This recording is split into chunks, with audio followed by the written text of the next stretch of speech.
Boa noite. Boa noite. Boa noite. Esse trabalho que vocês estão assistindo se chama 3 metros quadrados. E a gente utiliza depoimentos sobre diversas formas de violência de Estado. O meu nome é Fernanda Azevedo. Eu nasci em 1973, na cidade do Rio de Janeiro.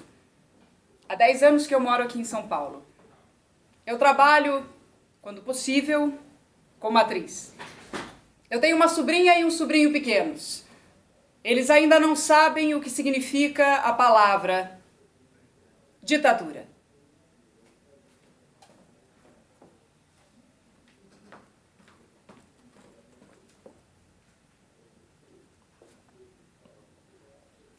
O meu nome é Maurício Rosenkoff. Eu tenho 38 anos e sou um dos fundadores dos Tupamaros, no Uruguai. Eu fui presa em Montevidéu em 1973, o ano em que eu, Fernanda, nasci. E fui torturado durante 9 meses. Eu fiquei 11 anos em solitárias. Em todos esses anos, eu enxerguei a luz do sol no máximo durante 8 horas. 8 horas em 11 anos. Eu soube do golpe militar chileno com 3 anos de atraso. Eu nunca vi o rosto de outro prisioneiro. Eu vivi em celas de 3 metros quadrados. Eu vivi em celas de 3 metros quadrados e perdi a noção das cores. Muitas vezes eu tive que matar a sede com a minha própria urina. Eu resisti, sonhando com passeios. Quando eu era levado para sessões de tortura, eu me lembrava da minha filha, dos judeus do gueto de Varsóvia, e eu recitava: eu sou os que foram. Eu sou os que foram.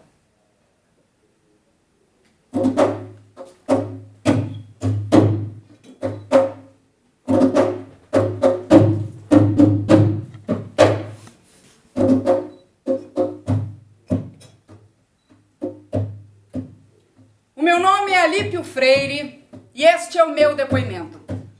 Minha mãe sempre foi muito solidária comigo e conosco, naqueles tempos da nossa passagem pelo presídio Tiradentes. Mais que solidária até, pois ela era uma espécie de pombo-correio, levando e trazendo documentos clandestinos que eram lidos e discutidos por muitos de nós lá dentro. Uma pessoa de inegável grandeza. E ela não era militante política de esquerda não, viu? Tinha formação udenista, conservadora. Mas desde o meu engajamento no movimento estudantil, ela aos poucos foi se interessando por aquele processo que nós vivíamos e que, por fim, me levou à cadeia. A gente conversava muito nos períodos em que ela me visitava. Em 2 semanas seguidas de 1972, eu, Fernanda, que nasci em 73, tinha menos um ano. Aconteceram mortes muito próximas de nós, que nos atingiram muito pessoalmente. A minha mãe tinha formação religiosa e depois dessas mortes ela me disse o seguinte: sabe que vocês têm razão? Eu não sabia do que ela estava falando, porque ela costumava nos dar razão em tudo. Então eu perguntei no que é que nós tínhamos razão. E ela respondeu com muita firmeza e convicção: Deus não existe. Eu ri com alguma surpresa e ela concluiu: só que com a minha idade, eu não posso assumir isso. Senão minha vida perde todo sentido até agora. Eu me desestruturo se eu avaliar toda a minha vida anterior a partir desta conclusão. Eu disse para ela que com Deus ou sem Deus, isso não tinha a menor importância.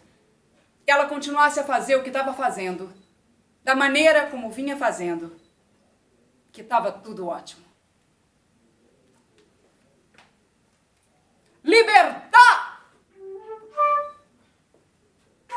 Liberty. Liberté. Liberdade, gente. Liberdade de ir aonde quiser. Liberdade de pensar diferente. Liberdade de se manifestar, mesmo com lei antiterrorismo. Liberdade sobre o seu próprio corpo. Liberdade de lutar. Liberdade de criar outras alternativas. Liberdade. O principal presídio durante a ditadura uruguaia se chamava Libertad.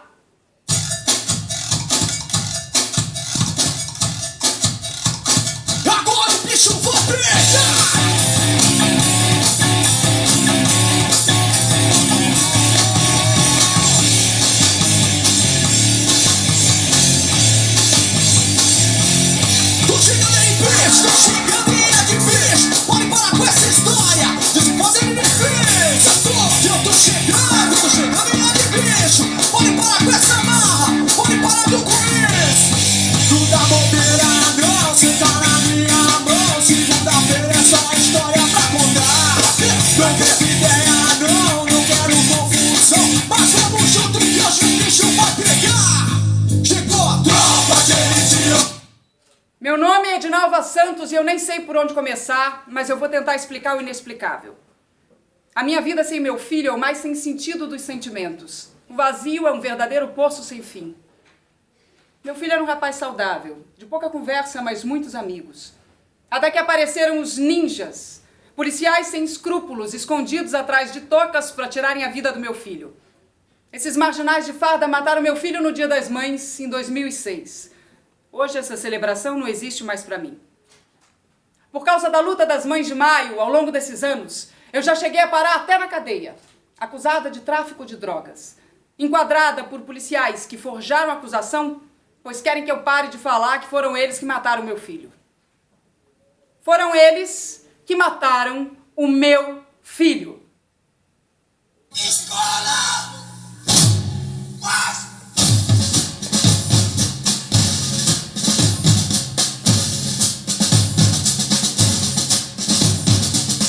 As praias do Brasil ensolaradas, o chão do país se elevou.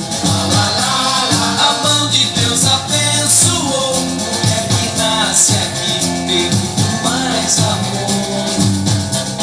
O céu do meu Brasil tem mais estrelas. O sol do meu país mais esplendor. A mão de Deus abençoou. Em terras brasileiras vou cantar amor. Eu te amo, meu Brasil, eu te amo. Meu coração é verde, amarelo, branco, azul, marinho. Eu te amo, meu Brasil, eu te amo. Ninguém segura a juventude do Brasil. As tardes do Brasil são mais douradas. Largas brotam cheias de calor. A mão de Deus abençoou. Eu vou ficar aqui porque existe amor. Carnaval, os gringos querem vê-las. O colossal desfile em multicor. A mão de Deus abençoou. Em terras brasileiras vou cantar amor. Eu te amo, meu Brasil. Morto, vivo. O jogo. Instruções. Idade a partir dos 4 anos. Tudo bem, gente, com vocês? Tudo bem até aqui? Todo mundo acima dessa idade? É que não é idade cronológica, viu, gente? É idade mental também, viu? Brincadeira. Material nenhum. Atividade.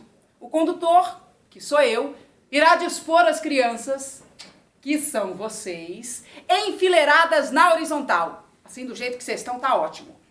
Cada vez que o condutor falar morto, as crianças devem se abaixar. Toda vez que ele falar vivo, as crianças devem se levantar. O condutor deverá falar cada vez mais rápido para confundir as crianças. Quem errar sai do jogo, ficando apenas o vencedor, mas depois a brincadeira recomeça. Objetivos: integrar a turma. Vocês estão se sentindo integrados, gente? Não? Já vão se integrar já. Pode deixar. Outros objetivos: atenção, observação, reflexos rápidos e percepção auditiva. Variação das instruções: vivo, morto, sol, chuva e terra-mar. Esses 3 nomes são referentes a uma mesma brincadeira, só que com algumas mudanças.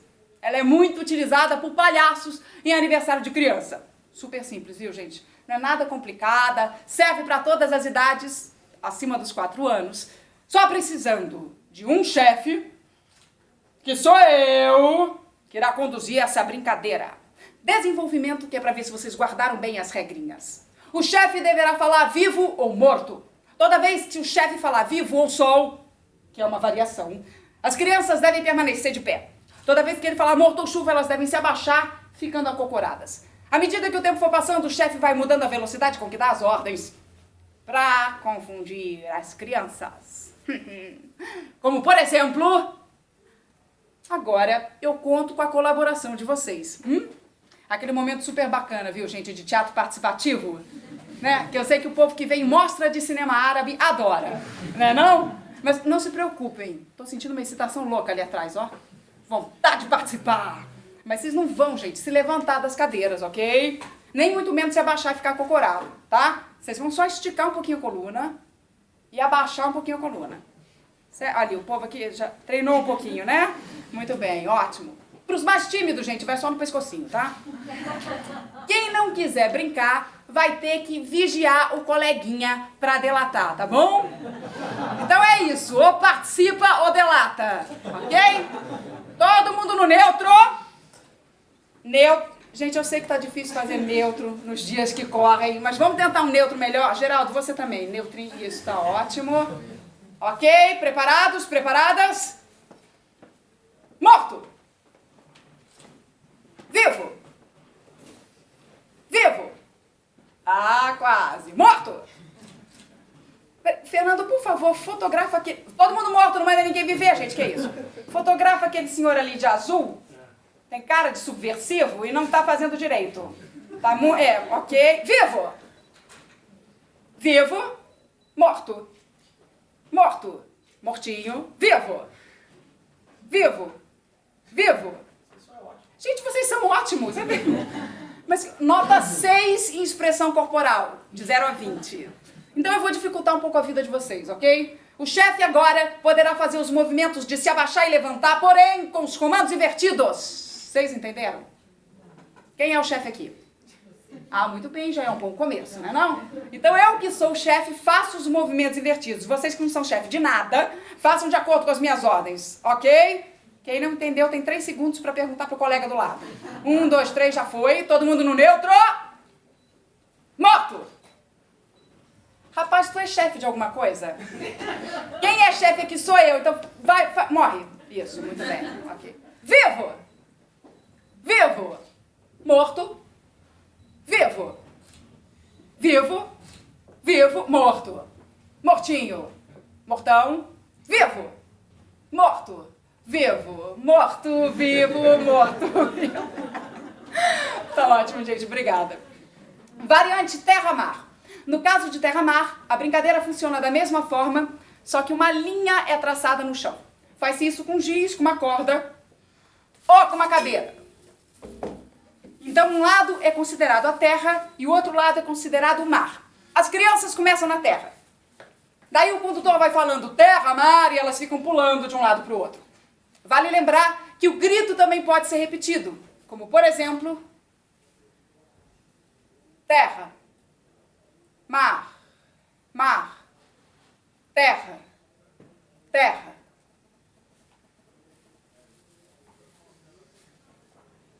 Mar.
Daram, daram, daram, daram, dai, darai, dam. Daram, daram, daram, daram, dai, dadai. Daram, daram, daram, daram, dai, darai, dai. Daram, daram,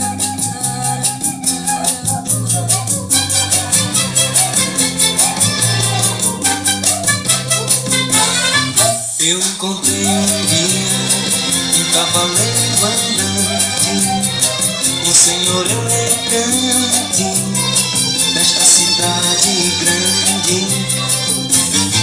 Ele montava um corcel 70 com 80 cavalos e sua própria fazenda.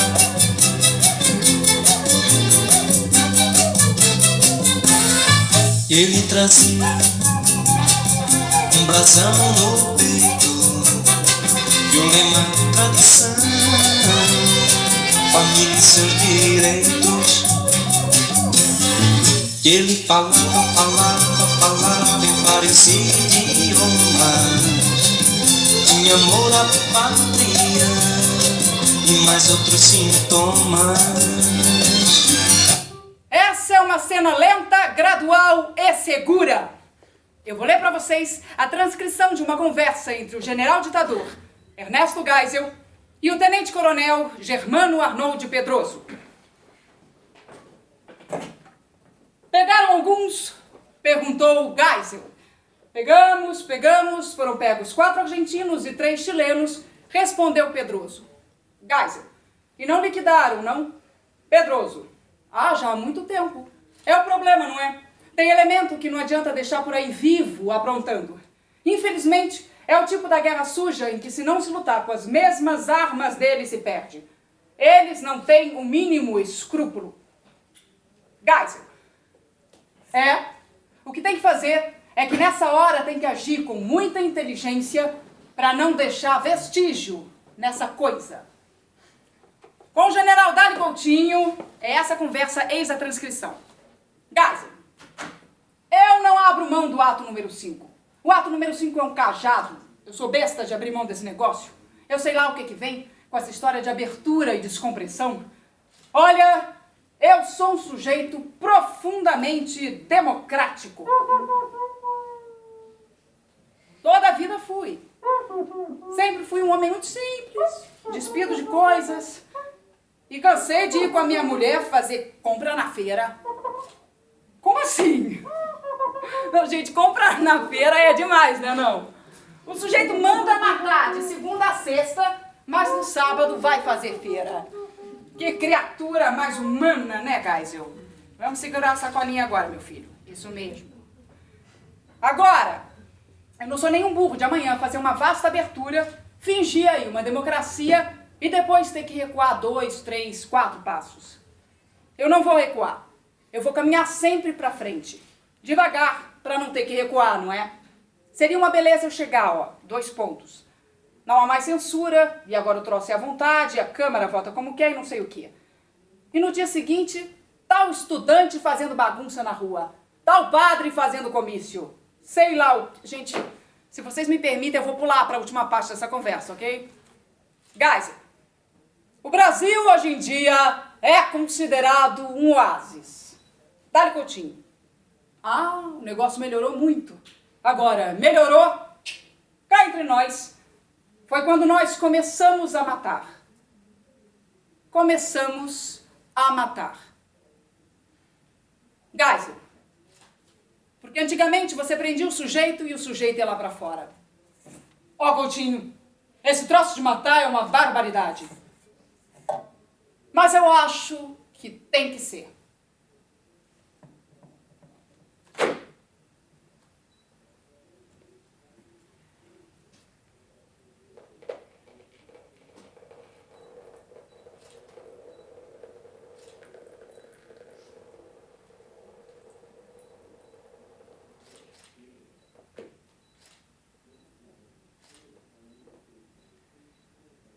O Brasil é meu, o Brasil é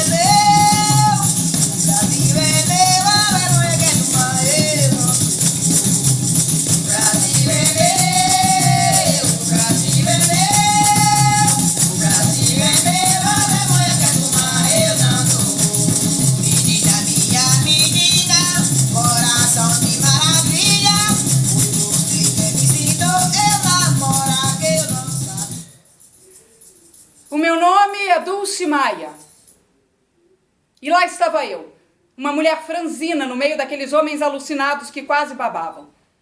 Hoje eu ainda vejo o rosto dessas pessoas. Eu vejo a cara do torturador. Era uma cara redonda. Era um homem gordo que me dava choques na vagina e dizia: "Você vai parir eletricidade." Depois disso me estuprou ali mesmo. Levei muitos murros, pontapés, passei por um corredor polonês, fiquei um tempão amarrada num banco com a cabeça solta, enquanto levava choques nos dedos dos pés e das mãos. Para aumentar a carga do choque, eles usavam uma televisão mudando de canal. Outras técnicas de tortura eram o telefone, velas acesas, agulhas e pingos de água no nariz, que é o único trauma que permanece até hoje.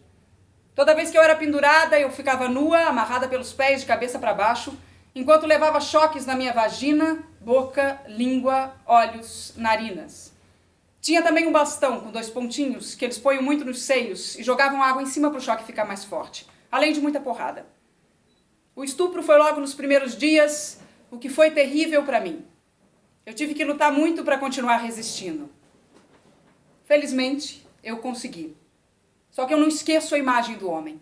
É uma cena ainda muito presente. Depois do estupro, teve uma pequena trégua porque eu estava desmaiada. Eles tinham aplicado uma injeção de pentatol sódico, que chamavam de soro da verdade, e eu estava muito zonza. Eles tiveram muito ódio de mim, porque diziam que eu era macho de aguentar. Perguntavam quem era o meu professor de yoga, porque na cabeça deles, como eu estava aguentando muita tortura, eu devia fazer yoga. Me tratavam de puta, de ordinária, me tratavam como uma pessoa completamente desumana. Eu também os enfrentei muito. Com certa tranquilidade, eu dizia que eles faziam parte de uma engrenagem podre. Dulce Maia participou da Vanguarda Popular Revolucionária, a VPR, nos anos 60, e lutou contra a ditadura no Brasil. Eles querem lotar o Maracanã e precisam de mim lá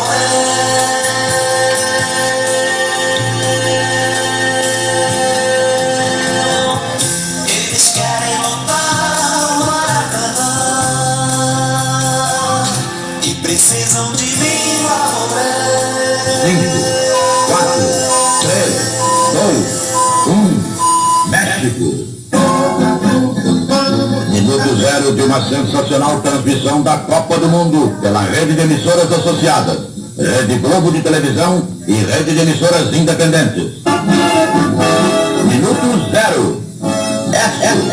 Chile, Souza Cruz, juntas para dar ao Brasil a primeira Copa do Mundo ao vivo. Alô, alô, México! O meu nome é Maria Auxiliadora Lara Barcelos. Tenho 30 anos. Eu nasci e me criei no Brasil, para onde irei voltar apesar de você. Meu pai estava sempre de passagem e a minha mãe, sempre em sua, sempre em sua, sempre em sua companhia. E a gente, por que não? Afinal, no Brasil, a maioria está de passagem, procurando seu posto definitivo. Mas as aranhas não dão chance e não dão sossego, mandando a gente calar a boca e seguir fugindo. Mas a gente faz diferente. Só pra chatear. Sair procurando a saída sem calar a boca. Foi isso que eu fiz. Os senhores me perdoem. Eu era criança e idealista. Hoje sou adulta e materialista, mas continuo sonhando. E não tem lei nesse mundo que vai impedir o boi de voar. Sou um boi marcado. Uma velha terrorista. Fui aprendiz de feiticeira. Pisei no calcanhar do monstro e ele virou sua pata sobre mim, cego e incontrolável. Fui uma das inumeráveis vítimas do monstro verde-amarelo de pés imensos de barro. Foram intermináveis dias de Sodoma. Me pisaram, me cuspiram, me despedaçaram em 1000 cacos, me violentaram nos meus cantos mais íntimos. Foi um tempo sem sorrisos. Um tempo de esgares, de gritos sufocados, um grito no escuro. A apologia da violência, a luta pelo poder absoluto, a destruição do outro. O sacrifício dos bebês.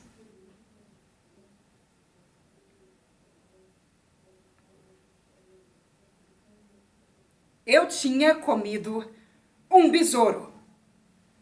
Ele zumbia dentro de mim, furioso, para me mostrar que a imaginação incomoda muita gente.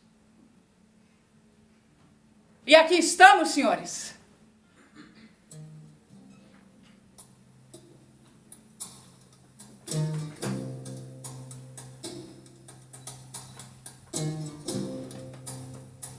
Maria Auxiliadora, Dorinha, ou Dodora, como era conhecida, era militante da VAR Palmares e foi uma das prisioneiras políticas trocadas pelo embaixador suíço na ocasião do seu sequestro.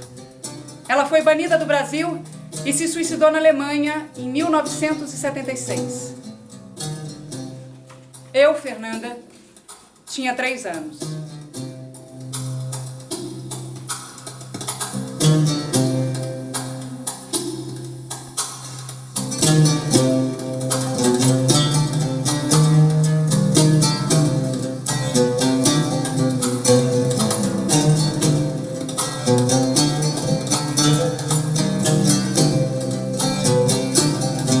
على هذه الأرض ما يستحق الحياة. على هذه الأرض ما يستحق الحياة. تردد إبريل، رائحة الخبز في الفجر، تعويذة امرأة للرجال، كتابات أسخيليوس، أول الحب، عشب على حجر، أمهات يقفن على خيط نايم، وخوف الغزاة من الذكريات. على هذه الأرض ما يستحق الحياة. نهاية أيلول، سيدة تترك 40 بكامل مشمشها، ساعة الشمس في السجن، غيم يقلد سربا من الكائنات، هتافات شعب لمن يصعدون إلى حتفهم باسمين، وخوف الطغاة من الأغنيات. على هذه الأرض ما يستحق الحياة. على هذه الأرض سيدة الأرض، أم البدايات، أم النهايات، كانت تسمى فلسطين، صارت تسمى فلسطين. سيدتي، أستحق لأنك سيدتي، أستحق الحياة.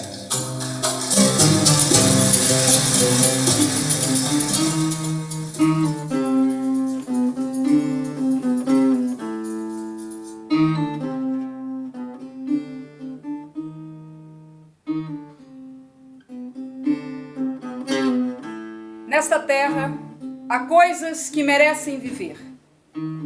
A hesitação de abril, o cheiro do pão ao amanhecer, a opinião de uma mulher sobre os homens, os escritos de Ésquilo, o início do amor, a erva sobre uma pedra, as mães de pé sobre um fio de flauta e o medo que a recordação inspira aos conquistadores. Nesta terra, há coisas que merecem viver. O fim de setembro, uma mulher que entra nos 40 com todo o seu vigor, a hora do sol na prisão, as nuvens que imitam um bando de criaturas, as aclamações de um povo pelos que caminham sorridentes para a morte, e o medo que as canções inspiram aos tiranos.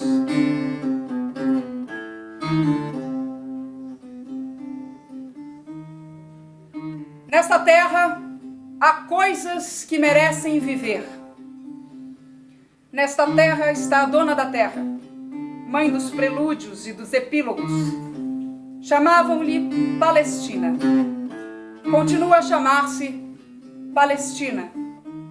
Minha dama, eu mereço viver, porque você é minha dama.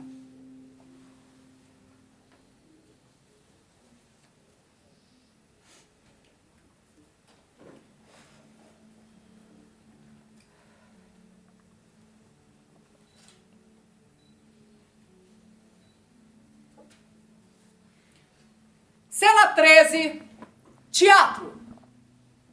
Quando os presos políticos queriam fazer teatro, eles o reduziam a uma expressão estática, só falada, sem gestos. A imaginação dos espectadores fazia o resto. O narrador fala baixo. Sua voz, apenas mais alta que um sussurro, desliza e abarca todo o recinto.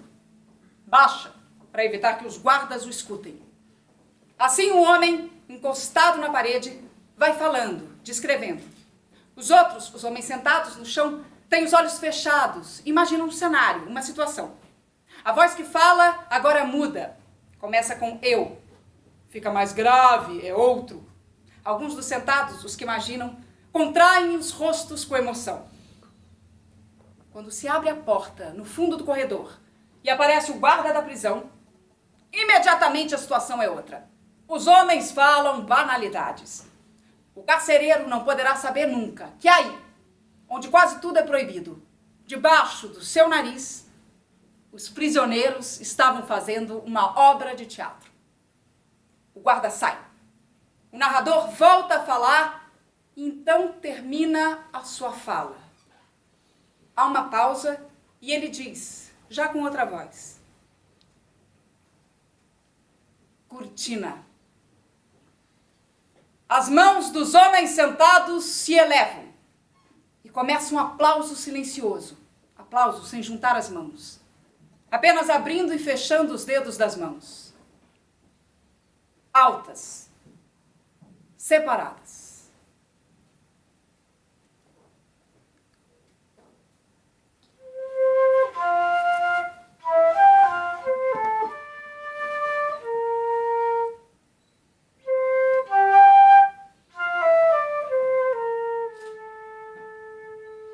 O meu nome é Rizomar Fazanaro e essa é uma história, que tem mais de 40 anos.